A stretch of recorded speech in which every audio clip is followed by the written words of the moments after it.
একদম একদম একদম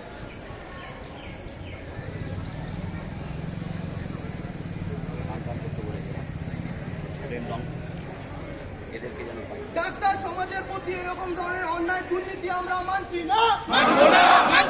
সমাজের প্রতি এরকম দুর্নীতি আমরা মানছি না। নারীরা শুধু ভোগ্যবস্তু নয়, নারীরা শুধু ভোগ্যবস্তু নয়। মেডিকেল কলেজের দোষীদের অবিলম্বে গ্রেফতার করে শাস্তি দিতে হবে। নারীরা শুধু ভোগ্যবস্তু নয়, তাদেরকে মানুষ হিসেবে ট্রিট করুন।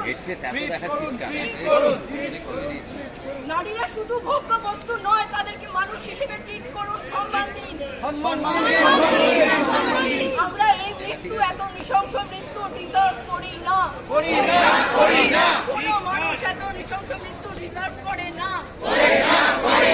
প্রত্যেকটা বাড়িতে একটা মেয়ে আছে, একটা বউ আছে, একটা বাচ্চা মেয়ে আছে যে ভবিষ্যতে ডাক্তার হতে পারে। তার জন্য লড়ুন, তার জন্য ভাবুন, তার জন্য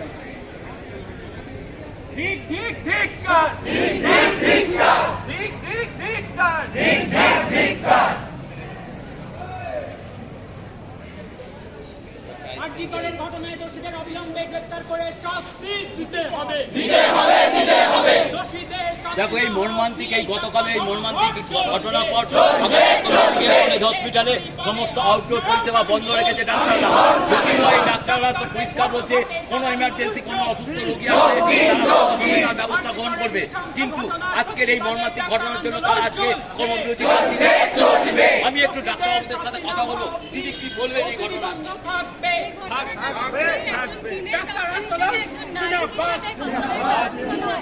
এটা যে কারোর সঙ্গে যে কোনো জায়গায় ঘটতে পারে। আজকে কোয়েশ্চেন হচ্ছে স্টেট আমাদেরকে কি সিকিউরিটি প্রোভাইড করছে। As a doctor, as a female person, আপনারা নিজেরা সাধারণ মানুষ হিসাবে ভাবুন। আপনাদের বাড়িতে মা আছে, বোন আছে, আপনাদের ছোট ছোট বাচ্চা যারা বড় হয়ে বাইরে পড়তে যাবে, বাইরে কোনো জব করে, কোনো জায়গায় যায়, কত জায়গায় সার্ভিস করে, রাত্রে ফিরে আসতে পারে। রাত্রে কেন, যে কোনো মোমেন্টে, যে কোনো পরিস্থিতিতে এই ঘটনা কখনোই। আর এই আন্দোলনের স্লোগান যারা আমরা শুধু না দিই, প্লিজ আপনারা সবাই যারা ওই সাইডে দাঁড়িয়ে আছেন তারাও ইমার্জেন্সি সার্ভিস বন্ধ রাখছি না। আপনারা ভালোভাবে শুনে নিন, এমার্জেন্সি সার্ভিস আমরা প্রোভাইড করছি। আমার পাশে যিনি ম্যাডাম দাঁড়িয়ে আছেন, এক্ষুনি একটা সিজার করে এলেন। এমার্জেন্সি সার্ভিস কোনোভাবেই হ্যাম্পার হবে না। আমরা চাইছি আপনারা এটা বুঝুন, আপনারা ফিল করুন কি আপনারা, আমরা কেন আজ পথে নেমেছি। আমরা আমাদের সাথে এসে দাঁড়ান, আমরা হাত জোড় করছি, প্লিজ আমাদের সাথে এসে দাঁড়ান। শুনতে পেলে কি করুন আর্তনাদ এই ডাক্তার ম্যাডামদের, তাদের কাছে একটাই আর্তনাদ, এর সুরাহা চাই, এর বিচার চাই। কেন এরা এইভাবে নৃশংসভাবে তাদের উপর এইভাবে পাশবিক অত্যাচার হবে? আমি একজন সিনিয়র ডাক্তারবাবু রয়েছে, তার সাথে একটু কথা বলবো। স্যার কি বলবেন, আপনি একজন সিনিয়র ডাক্তার হিসাবে? এর তো বলার কোনো ভাষা নেই। যেটা হচ্ছে যে আমাদের নারী শক্তিটাই হচ্ছে মেন। আমরা যেটা হচ্ছে দুর্গা মাকে পুজো করি, লক্ষ্মী মাকে পুজো করি, সব কিছু পুজো করি, তারপর তাদের সঙ্গে এরকম ধরনের আচরণ মোটেই মেনে নেওয়া যাচ্ছে না। আমাদের পূর্ণ সমর্থন আছে এই অসহযোগিতা যে আমরা আমাদের যারা সবাই করছে, যে এইভাবে যদি চলতে থাকে তাহলে কিন্তু খুব কালো দিন আসছে, সেটার জন্য তৈরি থাকুন।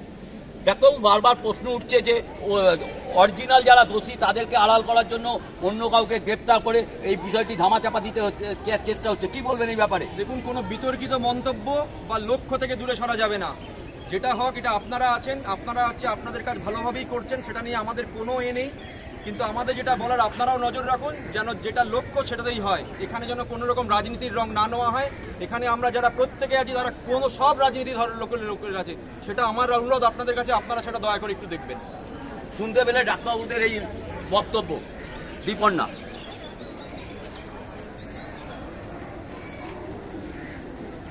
আরজিকরের নৃশংস গণধর্ষণের ঘটনায় দোষীদের শাস্তির দাবিতে এই ধর্মঘট চলছে। দোষীদের অবিলম্বে গ্রেফতার করে বিচার বিভাগীয় তদন্ত করে শাস্তি দিতে হবে।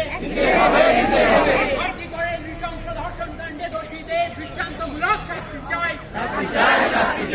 অবিলম্বে দোষীদের গ্রেফতার না করা অব্দি এই ডাক্তার ধর্মঘট চলছে। ম্যাডাম কি বলবেন আপনি এই ঘটনা পরও একটা মা হয়ে আর একটা মায়ের সিজার করে আসলেন, কিন্তু তারপর এই মায়েদের উপর অত্যাচার, কি বলবেন আমার পিসিআর জিজ্ঞেস করছে? দেখুন আমাদের বলাটা আলাদা করে ভাষা নেই, আমরা যেটা করছি সেটা আমাদের ডিউটি, আমরা করে যাব, এর পরবর্তীকালেও করে যাব, যাই হয়ে যাক না কেন। এর জন্যই আমি বলছি যে এই আন্দোলনটা শুধুমাত্র আমরা ডাক্তার কমিউনিটি, খুব ছোট কমিউনিটি, আমি চাইছি না এই কয়েকজনের মধ্যে এই আন্দোলনটা সীমিত থাক। আমি সবাইকে বারবার বলছি, সাধারণ মানুষ যারা আমাদের পেশেন্ট পার্টি তারা জানেন, তারা আমাদের প্রত্যেকের মুখ চেনেন, আমরা দেখেন আমরা এখানেই পড়ে থাকি। আমি একজন পিজিপি, না পিজিপিতে ডে নাইট সবসময় পিজিপিটা হসপিটালে পড়ে থাকে, আমাদের এটা ফার্স্ট হোম, হস্টেল আমরা বাড়িতে ভুলেই যাই, হস্টেল আমাদের সেকেন্ড হোম। তো এইটুকু জিনিস আমরা সবার কাছ থেকে এক্সপেক্ট করছি, ওইদিকে না, আপনারা এইদিকে দাঁড়িয়ে আমাদের প্লিজ হেল্প করুন। আপনাদের আওয়াজ না আসলে এই আন্দোলনটা একটা জোর পাবে না, আর এটা কোনো রকম আমরা ডিউটি করবো না এরকম একটা আন্দোলনটা। বাড়ির বাইরে বেরোবে, সে জানবে যে আমি একটা স্বাভাবিক মৃত্যু নাও পেতে পারি, আমি ধর্ষিতা হয়ে মারা যেতে পারি, এটাই আমার জীবনের সত্য। যে কোনো দিন আমি ধর্ষিতা হয়ে এইভাবে নৃশংসভাবে মারা যেতে পারি। এটা আজকের জন্য নয়, যে চলে গেছে তাকে আমরা ফেরাতে পারবো না, তার কষ্টটা আমরা কেউ ন্যূনতম উপলব্ধি করতে পারবো না। কিন্তু এখানে আমরা যারা দাঁড়িয়ে আছি তারা, যারা বাড়িতে বসে রয়েছে সেই মহিলারা, যারা আপনাদের আমার বাড়ির বাচ্চা মেয়ে, তারা যাতে এইভাবে নৃশংসভাবে মৃত্যু না পায়। আর যদি আমরা ডিভোর্স করি, মেয়ে হয়ে জন্মালে এভাবে মেরে যেতে হবে, তাহলে কন্যা ভ্রূণ হত্যা করে দিন, এরাও করে দিন, জন্মানোর আগে মেরে দিন, মেয়েদের বাঁচার দরকার নেই। এই মৃত্যুটা যদি আমাদের ভবিষ্যতে পেতে হয় আমরা বাঁচবো না। যে রাজ্যে মুখ্যমন্ত্রী একজন মহিলা, সেই রাজ্যের নারীরা নিরাপদ নয়, বারবার এই ধরনের ঘটনা কেন ঘটছে? তাতে আমাদের কিছু আসে যায় না। আমাদের, আমরা চাই একটা মানুষের মতন একটা মহিলা বাঁচবে, তার সম্মান নিয়ে বাঁচবে। আমরা কাজ করছি, রাত জাগছি মানুষের জন্য, সেবা ছেড়ে দিলাম, এটা আমার কাজ। আমি কাজ করতে আমাদের টাইম দিতে আমাদের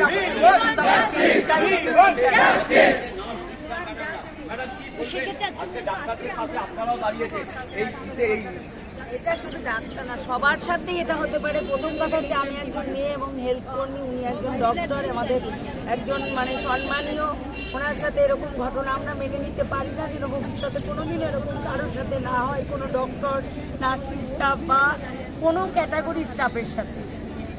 কি চাচ্ছেন, কি সরকারের কাছে কি দাবি রাখবেন? দৃষ্টান্তমূলক শাস্তি চাইছি এবং প্রোটেকশন চাইছি, যেন কারোর সাথে আর কোনোদিনও ভবিষ্যতে এরকম না হয়। শুনতে পেলে আমাদের এক নার্স দিদির কথা, দীপন্না।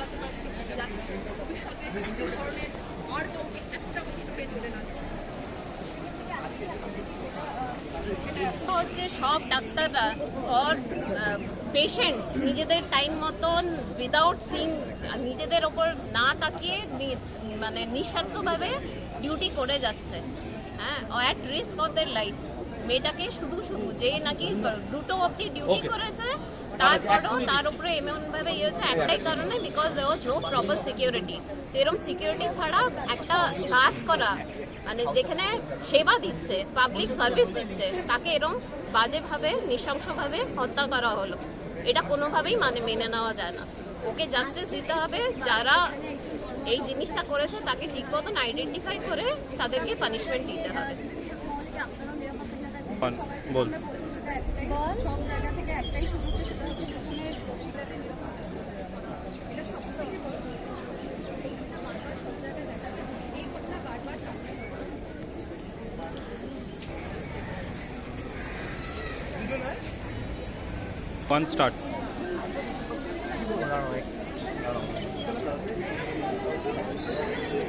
যে সময় দাঁড়িয়ে একজন রাজ্যের মুখ্যমন্ত্রী মহিলা, এই সময় দাঁড়িয়ে মহিলাদের নিরাপত্তা নিয়ে বারবার কেন প্রশ্ন হচ্ছে, কাঠগড়ায় কেন বারবার এই রাজ্যের ব্যবস্থা নিয়ে প্রশ্ন হচ্ছে?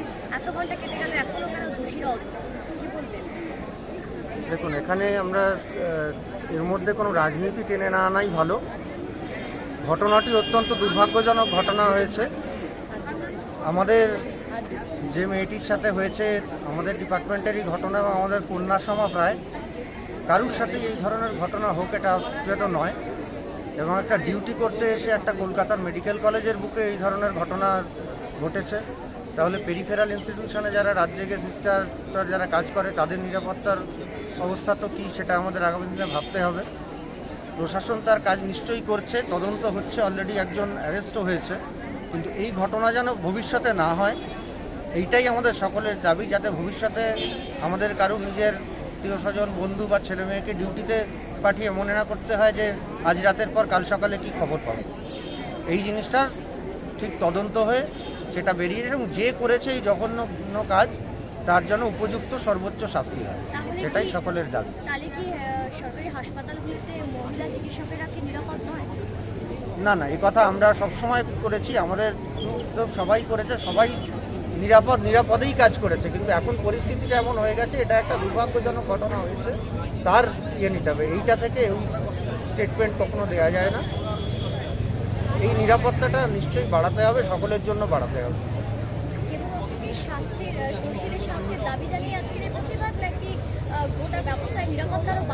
হ্যাঁ, নিরাপত্তা বাড়াতে হবে ভবিষ্যতে, যাতে শুধু এই মেডিকেল কলেজে কেন, আরও পেরিফেরাল ইনস্টিটিউশনে যারা কাজ করছে তাদের সকলের নিরাপত্তা যেন বাড়ে। সবার জন্য এই প্রতিবাদ, সমস্ত ডাক্তার নার্স সবার তরফে এই প্রতিবাদ, তারা যাতে নিশ্চিন্তে ডিউটি করতে পারে। তাই ধন্যবাদ। আমি চেস ডিপার্টমেন্টের ফ্যাকাল্টি ডক্টর শুভাশিস মুখার্জি। এই বিক্ষোভ চলছে, চলছে চলবে, আন্দোলন চলছে, চলছে চলবে, প্রতিবাদ চলছে, চলছে চলবে। আরজি কর মেডিকেল কলেজে অন ডিউটি ডাক্তারকে ধর্ষণের নৃশংস ঘটনায় এই রাজ্য জুড়ে ডাক্তার আন্দোলন চলছে, চলছে চলবে। রাজ্য জোড়া ডাক্তার আন্দোলনের সংহতিতে সাগর দত্ত মেডিকেল কলেজে অবস্থান বিক্ষোভ চলছে, চলছে চলবে। এই বিক্ষোভে আপনারাও দলে দলে যোগ দিন, যোগ দিন, যোগ দিন। ডাক্তার নার্স স্বাস্থ্যকর্মীদের এই বিক্ষোভে আপনারাও শামিল হন, শামিল হন, শামিল হন। আরজি কর মেডিকেল কলেজে নৃশংসভাবে অন ডিউটি ডাক্তারকে ধর্ষণ এবং খুনের প্রতিবাদে ডাক্তার আন্দোলন চলছে, চলছে চলবে। এই ডাক্তার আন্দোলনের সমর্থনে এই মুহূর্তে সবতলা অবধি একটি মিছিল হবে, সেখানে আপনাদের সবাইকে আমরা যোগ দেওয়ার জন্য আবেদন জানাচ্ছি। অবিলম্বে সেই মিছিল শুরু হবে। আমাদের একটি প্রতিনিধি দল এই মুহূর্তে প্রিন্সিপাল অফিসে গিয়েছেন কাউন্সিল মিটিং এ ডেপুটেশন দিতে। তারা ডেপুটেশন থেকে ফিরে এলে আমাদের মিছিল শুরু হবে। সেই মিছিলে উপস্থিত সবাইকে এই বিচারের দাবিতে, এই নৃশংস হত্যাকাণ্ডের প্রতিবাদে থাকার জন্য আমরা আবেদন জানাচ্ছি।